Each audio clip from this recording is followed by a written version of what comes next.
Words can work miracles. Words are powerful. Words are almost godlike. In fact, ancient script says the Word was God. God was the Word. Wow, words and God. What if somebody can't possibly see how they could do well, how they could become successful, how they could transform their lives and their health, their future and their finances, spiritually and every other way? They can't see, and you come along and share your story, and maybe borrow some other stories. And by the time you get through with a good presentation to this person, they say, now I can see. Before you got here, I was blind. I was in the dark. And while you were talking, some things dawned on me. Is it possible to create light with human intelligence, with words? And the answer is, of course, of course. Here's part of the spectacular opportunity as a human being. One person talking to another. It's got so much power, so much potential.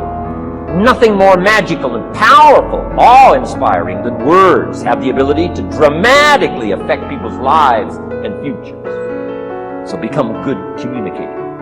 Let me give you some good keys to good communication. Here's number one. Have something good to say.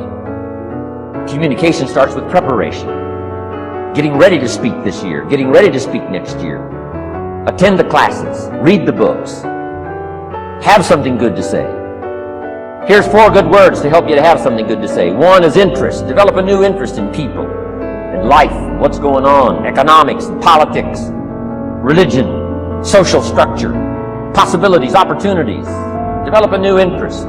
Here's the next word, fascination. Goes that step beyond interest. That's why kids learn so much that first 6 years. Fascination. Adults are walking on ants. Kids are saying, don't walk on these ants. I'm studying these ants. I'm looking at these ants. Kids are so fascinated. How come an ant can carry something bigger than he is? Wow. That's how come they learn so much. They're fascinated. And here's another little clue I've learned. Turn frustration into fascination if you can. You'll learn more. I've worked on this. I'm pretty good at it. Out in Los Angeles, I'm on the freeway. My airplane leaves in 45 minutes. The traffic is moving not 1 inch. I am now fascinated. I'm telling you.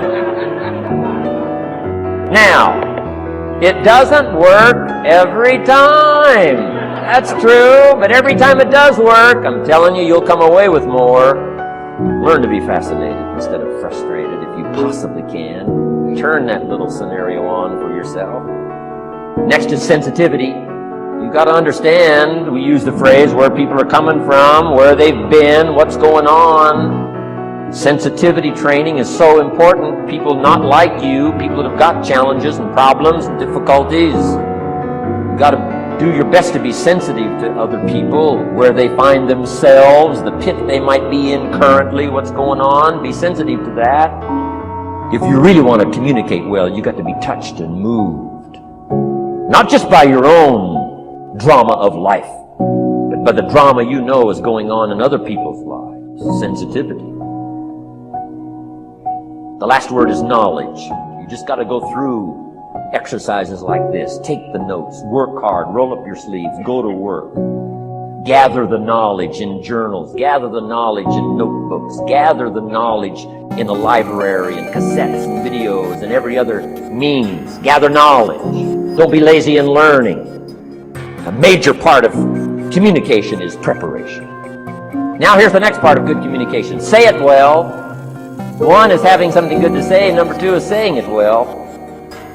Let me give you a quick list on saying it well. Number 1, sincerity. Best place to start if you want to communicate well is let your sincerity show. Next is repetition, the mother of skill. I've been at this 33 years. Somebody says, well, you give a pretty good seminar. I should. 33 years? Repetition. Next, brevity. Sometimes you don't need many words if you're totally sincere, I'm telling you. Jesus' presentation in gathering up his team called disciples was fairly short. He just walked around the countryside, took a look at somebody and said, you follow me. That's brief. I mean, that's short. Now, why could he get by with such few words? And this takes care of a lot that I've tried to share with you today called personal development. Here's why I think Jesus could get by with such few words. For all that he was that he didn't have to say. Take that scenario home. For all that I am that I don't have to say. Just a few words can be dynamic and affecting someone else's life. Next, vocabulary. Got to work on your vocabulary. Some of my friends took a survey among prisoners working on some rehabilitation program. They weren't particularly looking for this, but here's what they found. There's definitely a relationship between vocabulary and behavior. And here's what they found out. The more limited the vocabulary, the more tendency to poor behavior. And when you think about it for a while, it makes sense. Words are a way of seeing. And if you don't have a good vocabulary, you can't see very well. Can you imagine the mistakes in judgment when you can't see very well?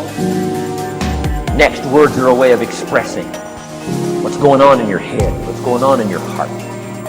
What if you can't see well and you can't express well? You can imagine the tragic scenario of 5 years of that, 10 years of that, 20 years of that showing no improvement.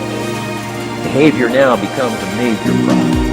And that person's world gets smaller and smaller and smaller. Why? They can't see and they can't express. I'm asking you to stretch your vocabulary. Why not add to your vocabulary so you can see more, see better, and express better?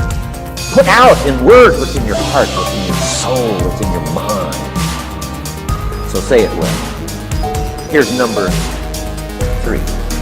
Number 1 was have something good to say. Number 2, say it well. Here's number 3. Read your audience. Read your audience.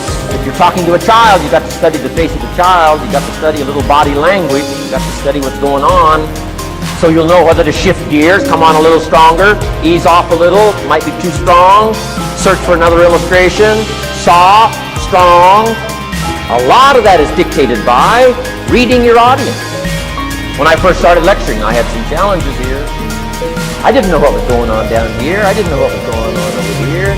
I didn't have any idea what was happening over here. Whether I should come on a little stronger, ease back. I didn't know. I couldn't read my audience. So, read your audience. Now let me give you some ways to read. Number 1, by what you see. Body language tells us something. How to shift gears, whether to go on, whether to stop. If you're talking to somebody and they're leaning toward the door, that means you gotta hurry, right? They're not gonna be here long. Body language. Guy's got his arms folded, chin tucked down. You got your work cut out for you. You're gonna have to reach deep in your bag. Find some extraordinary stories. This one's not gonna be easy. What tells you that? Reading what you see. Here's the next one. Read what you hear. You've got to read a child's impatience. Kids don't mind telling you whether they're bored or impatient. Kids' attention span is short. You got to get it said. You start talking to a child, 30 seconds they say, how long is this gonna take? Whoa! Read. Listen. Listen for the response. Now you'll know whether to shift gears, change your language, find a new illustration, soften, stronger. Read your audience. Read what you see, read what you hear. Here's one of the most important. Read what you feel. Now, women are probably better at this than men when it comes to picking up emotional signals. What if you meant to say to someone you care about? What if you meant to say, what's troubling you? And instead you said, what's wrong with you? Communication. So read the emotional signals. Women have this uncanny antenna picking up this stuff. Woman says, doesn't feel right. I mean, what does that mean? It doesn't feel right. It doesn't feel right. It's built in, I think. Ancient scenario says this, there are shepherds and there are sheep and there are wolves. What a good life scenario. But it doesn't stop there. This ancient scenario says also, some wolves are so clever, they've learned to dress up like sheep. Now you got to have a woman. Gotta have a woman. Man says, looks like a sheep, talks like a sheep. Woman says, ain't no sheep. Take my word for it. They know. Read. Pick up the signals. Don't ignore the signals. Develop this personal development scenario, communication, financial independence, and all the rest.